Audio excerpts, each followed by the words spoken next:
Hello everyone Telangana are ఆంధ్రప్రదేశ్లో మీరు ఒకవేళ ఐసెట్ ఎగ్జామినేషన్కి అప్లై చేయాలనుకుంటే మీ యొక్క ఏజ్ లిమిట్ ఏముంటుంది, మీ యొక్క క్వాలిఫికేషన్ ఏం కావాలి, ఒకవేళ మీరు ఫైనల్ ఇయర్ స్టూడెంట్ అయితే అప్లై చేయగలరా లేదా ఇలాంటి different eligibility conditions complete details ఈ వీడియోలో చూద్దాం. If you are new to channel please subscribe and press bell icon to get notified whenever a new video will be uploaded. సి ICET examination అనేది మనకి ఎంబీఏ అండ్ ఎంసీఏ ఏదైతే ఉంటుంది కదా course, దానికి ఎంట్రన్స్ ఈ ఎగ్జామినేషన్. ఓకే, ఒకవేళ మీరు ఎంబీఏ లేదా ఎంసీఏ చేయాలనుకుంటే మీరు ఐసెట్ ఎగ్జామినేషన్ రాయాలి. దీనికి సంబంధించి మనకి నేషనల్ లెవెల్లో క్యాట్ ఎగ్జామినేషన్ జరుగుతుంది. అదే మనకి స్టేట్లో ఉన్న యూనివర్సిటీ అండ్ కాలేజెస్లో ఒకవేళ మనకి అడ్మిషన్ కావాలనుకుంటే మనం ఐసెట్ ఎగ్జామినేషన్ రాస్తాము. ఓకే, ఒకవేళ మీరు నేషనల్ ఇన్స్టిట్యూట్స్ లైక్ ఐఐఎమ్స్ ఉన్నాయి కదా, లేదంటే ఏదైనా టాప్ బి స్కూల్లో ఒకవేళ ఎంబీఏ చేయాలనుకుంటే మీరు క్యాట్ ఎగ్జామినేషన్ రాయాల్సి ఉంటుంది. కానీ తెలంగాణ ఆర్ ఏపీలో మీరు ఉన్న కాలేజెస్లో లేదంటే యూనివర్సిటీస్లో చేయాలనుకుంటే మీకు టీఎస్ ఆర్ ఏపీ ఐసెట్ రాస్తే సరిపోతుంది. ఓకే, సో ఫస్ట్ మనం చూసుకున్నట్లయితే కంప్లీట్ మనకి ఇక్కడ ఎలిజిబిలిటీ క్రైటీరియా ఉంది. ఇది మనం ఫర్దర్గా డిస్కస్ చేసుకుందాం. ఆల్రెడీ మనకి ఎగ్జామినేషన్ డేట్స్ వచ్చేసాయి. సో 8th and 9th జూన్కి మనకి ఐసెట్ ఎగ్జామినేషన్ జరగబోతుంది. కాబట్టి మీరు ప్రిపరేషన్ స్టార్ట్ చేసేయాలి. చాలా తక్కువ టైం ఉంది, ఓన్లీ 5 months టైం మాత్రమే మనకి ఇంకా మిగిలి ఉంది. ఓకే, సో జాయిన్ అయిపోయింది, ఇప్పుడు ఫిబ్రవరి కాబట్టి మీరు తొందరగా ప్రాక్టీస్ స్టార్ట్ చేసేయాలి. దానికోసం మన యొక్క అప్లికేషన్లో మీకు కంప్లీట్గా సో మన యొక్క అప్లికేషన్లో మీకు కంప్లీట్గా last 5 year papers. Okay, so last 5 year papers మీకు కంప్లీట్గా మన యొక్క అప్లికేషన్లో మీకు అవైలబుల్గా ఉంటాయి విత్ సొల్యూషన్స్. ప్లస్ దీంతోపాటు you'll be getting 1000+ practice questions. Okay, so కంప్లీట్గా సిలబస్ ఏదైతే ఉంది కదా దాన్ని అకార్డింగ్గా మనం ఈ కంప్లీట్ 1000 ప్రాక్టీస్ క్వశ్చన్స్ని దాంట్లో ఇంక్లూడ్ చేసేసాము. సో ఓన్లీ 199కి మాత్రమే మన యొక్క అప్లికేషన్లో మీకు ఓన్లీ 199కి మాత్రమే మీకు కంప్లీట్గా సో 2024 సో 2024 నుండి ఇంకా లాస్ట్ మనకి కౌంట్ చేసుకుంటే 5 years papers. So 5 year papers plus మీకు ప్రతి ఒక్క సిలబస్లో ఏదైతే ఉంది కదా మీకు సిలబస్లో ఉన్న టాపిక్స్ని బేస్ చేసుకొని కంప్లీట్గా 1000 క్వశ్చన్స్ మీకు ప్రాక్టీస్ చేయడానికి దీంట్లో అవైలబుల్గా ఉంటాయి. ఓన్లీ 199కే మాత్రమే ఇది మీకు కంప్లీట్గా ఎగ్జామినేషన్ అయిపోయేంత వరకు యాక్టివ్గా ఉంటుంది. కాబట్టి ఇంకా మీరు పర్చేస్ చేసుకోలేదంటే ఖచ్చితంగా ప్రతి ఒక్కరు కూడా దీన్ని పర్చేస్ చేసుకోవాలి. ఇలా మీకు క్వశ్చన్స్ ఉంటాయి, దాంతోపాటు దాని యొక్క సొల్యూషన్ కూడా దాంట్లో అవైలబుల్గా ఉంటుంది. ఓకే, సో ఇలా మీరు దీన్ని జాగ్రత్తగా యూటిలైజ్ చేసుకోవచ్చు. సో ఎలిజిబిలిటీ కండిషన్స్ మనం చూసుకున్నట్టయితే ఫస్ట్ చూడండి, ఇండియన్ నేషనల్స్ అయి ఉండాలి మనం. ఓకే, సో ప్రతి ఒక్కరు కూడా మనం ఇక్కడ ఉంటున్నాం కాబట్టి ఇండియన్ నేషనల్స్ అయి ఉంటాము.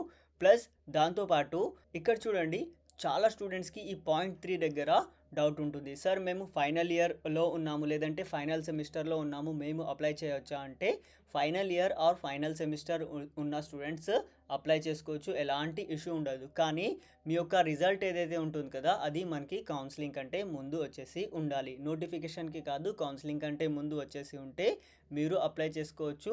మీ యొక్క ఎగ్జామినేషన్ జరిగిన తర్వాత కూడా మీ యొక్క రిజల్ట్స్ వస్తే కూడా మీకు దాన్ని కన్సిడర్ చేస్తారు. బట్ కౌన్సిలింగ్ కంటే ముందే మనకి డాక్యుమెంట్స్ అవన్నీ కూడా ఉండాలి మన దగ్గర డాక్యుమెంట్ వెరిఫికేషన్కి ముందు. ఓకే, సో దాని తర్వాత మనం చూసుకున్నట్టయితే ఎంబీఏలో చేయడానికి మనకి కావాల్సిన బ్యాచిలర్స్ డిగ్రీ ఇక్కడ లిస్ట్ మనకి అవైలబుల్గా ఉంది. Okay, so BA, BCom, BSc, BBA, BM, BCA, BE, BTech, B pharmacy ఇవన్నీ చేసిన వాళ్ళు కూడా ప్రతి ఒక్కరు కూడా ఎంబీఏకి ఎలిజిబుల్ అవుతారు. బట్ ఎంసీఏకి మనం చూసుకున్నట్టయితే ఫస్ట్ థింగ్, ఇది కామన్ ఎగ్జామినేషన్ ఉంటుంది. ఎంబీఏ అండ్ ఎంసీఏకి సెపరేట్ ఎగ్జామినేషన్ ఉండదు.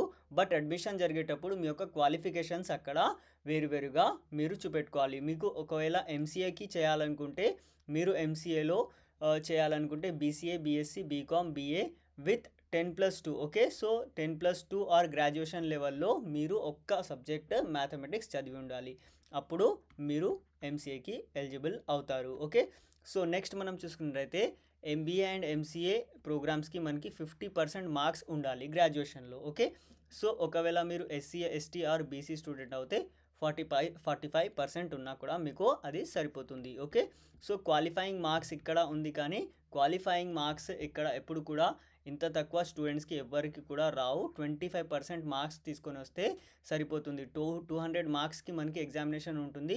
50 మార్క్స్ వస్తే మీరు క్వాలిఫై అయిపోతారు, మీకు ర్యాంక్ వస్తుంది. ఓకే, సో దీనికంటే తక్కువ మీరు తెచ్చారంటే మీకు ర్యాంక్ రాదు. అదే మీరు ఎస్సీ, ఎస్టీ ఒకవేళ అయి ఉంటే మీకు మినిమం క్వాలిఫైయింగ్ మార్క్స్ కూడా మీకు అలాంటివి ఏమి ఉండవు. మీరు అటెండ్ చేసి ఒక మంచి మార్క్స్ తీసుకొని వస్తే మీకు ర్యాంక్ వచ్చేస్తుంది. ఓకే, సో ఇది మనం చూసుకున్నట్టయితే నెక్స్ట్ చూసుకున్నట్టయితే ఏజ్ లిమిట్. చాలా స్టూడెంట్స్కి ఇక్కడ కూడా డౌట్ ఉంటుంది.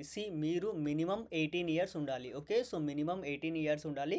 ఇది 2024కి చూస్తున్నాను కాబట్టి 31 మార్చ్ 2007. ఓకే, సో 2007 కంటే ముందు మీ యొక్క డేట్ ఆఫ్ బర్త్ ఉంటే మీరు ఎలిజిబుల్ అవుతారు. ఓకే, సో ఇక్కడ మ్యాక్సిమం ఏజ్ లిమిట్ ఎలాంటిది కూడా లేదు. ఓకే, నెక్స్ట్ మనం ఫీ డీటెయిల్స్ చూసుకున్నట్టయితే 750 రూపీస్ మనం పే చేయాలి ఎగ్జామ్ రాయడానికి. ఒకవేళ మీరు ఎస్సీ ఎస్టీ అవుతే 550 రూపీస్ పే చేస్తే సరిపోతుంది. ఓకే, సో ఎంబీఏ ఎంసీఏకి సెపరేట్ అప్లికేషన్ ఉండదు. ఒకటే అప్లికేషన్, ఒకటే ఎగ్జామినేషన్. జస్ట్ కౌన్సిలింగ్ అప్పుడు మీరు ఆప్షన్స్ పెట్టుకునేటప్పుడు ఎంబీఏ కావాలా ఎంసీఏ కావాలా డిసైడ్ చేసుకోవాలి. సో దాంతోపాటు మనం చూసుకున్నట్టయితే ఈ ప్రీవియస్ పేపర్స్ ఏవైతే ఉన్నాయి కదా, ఇవి చాలా చాలా ఇంపార్టెంట్. ప్రతి ఒక్కరు కూడా మనకు అప్లికేషన్ ఇన్స్టాల్ చేసుకోవాలి. అప్లికేషన్లో మీకు కంప్లీట్గా okay, so last 5 year papers plus మీకు 1000+ ప్రాక్టీస్ క్వశ్చన్స్ అక్కడ అవైలబుల్గా ఉంటాయి. ఇవన్నీ కూడా మీకు కంప్లీట్గా సిబిటి ఎగ్జామినేషన్ ఎలా అయితే ఉంటుంది కదా, యాక్చువల్ ఐసెట్ ఎగ్జామినేషన్ అలా డిజైన్ చేయబడ్డాయి కాబట్టి మీకు ఇది టైం మేనేజ్మెంట్లో వాటిలో చాలా చాలా హెల్ప్ఫుల్ అవుతుంది. దీనికి సంబంధించి మీకు ఎలాంటి డౌట్ ఉన్నా కామెంట్ చేయండి. Definitely I will reply each and every comment on this video. Thank you for watching the video. Please share with your friends.